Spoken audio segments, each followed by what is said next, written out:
I'm going to show you one of my favorite uses for the high school multiplication chart. I need props. Wait.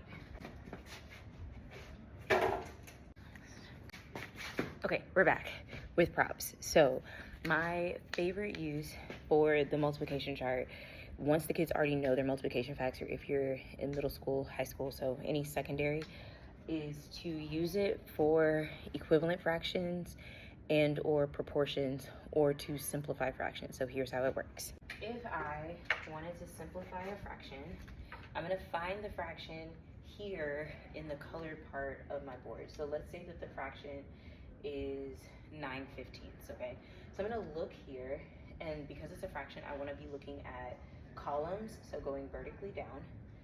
I'm going to find 9/15 in a column.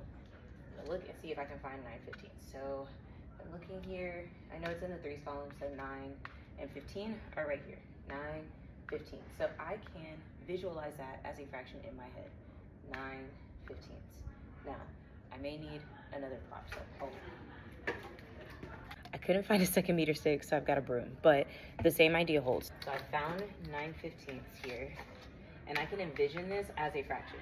These are on these rows. If I move to the left, I can see that this simplifies to 3/5, and that these are all of the equivalent fractions to 3/5. So 18 over 30 is also equivalent to 12 over 20 is equivalent to 9 over 15 is the same as 3/5.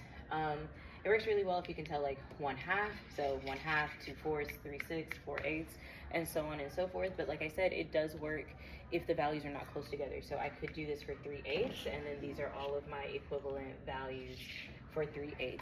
So I hope that you are not just thinking that the multiplication chart is like one use only. There are plenty of patterns that you can find in the multiplication chart, and I hope you enjoy it.